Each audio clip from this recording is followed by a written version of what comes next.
Mushoku Tensei Season 2 is not coming out for a while. I'm pretty sure we're getting a second season, but there's no telling when it'll come out. At the earliest, it's coming out in the fall of next year, but that's too long. I want to see Sylphie now. And you can, by reading the light novels. But reading is too hard.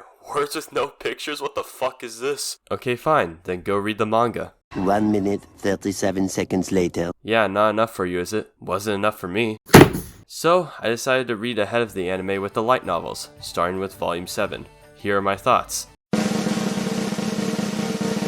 It's good. Of course it is. It's an extremely easy read and very enjoyable. I was a bit skeptical going into it since it was the first light novel I ever read, but I thought it was a very pleasant experience. Now, as for the content of Volume 7, that's where it gets complicated. I loved everything that revolved around Rudius' mission to find his mother Zenith, but that wasn't really the main focus of this volume. I mean, it kind of was. Most of the things Rudius did was to gain popularity to get help from others to find her, but since we were never actively searching for her, it was never the main source of conflict in this novel.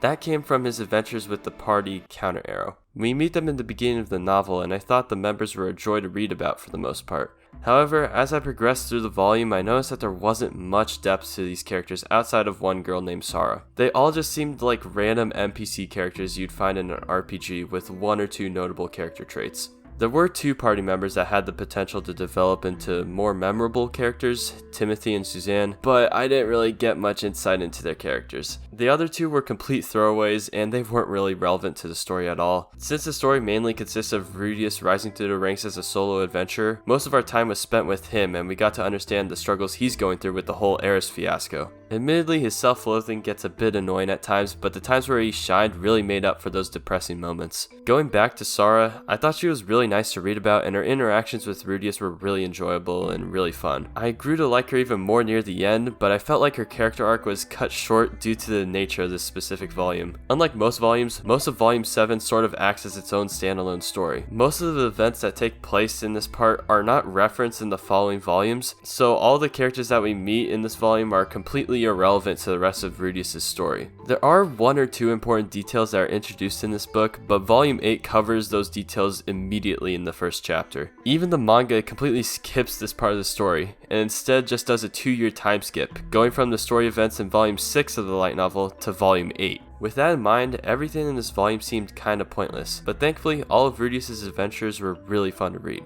Although this volume's content could easily be skipped, I feel like this part of the story is necessary to understand Rudius' struggle as a mid-level solo adventurer. It also gives you more insight into his mindset going into the next arc of the story. I also thought that the later chapters of this volume were extremely important for Rudius' character development later in the story. I'd probably say that Rudius receives more characterization in this volume than the entire anime.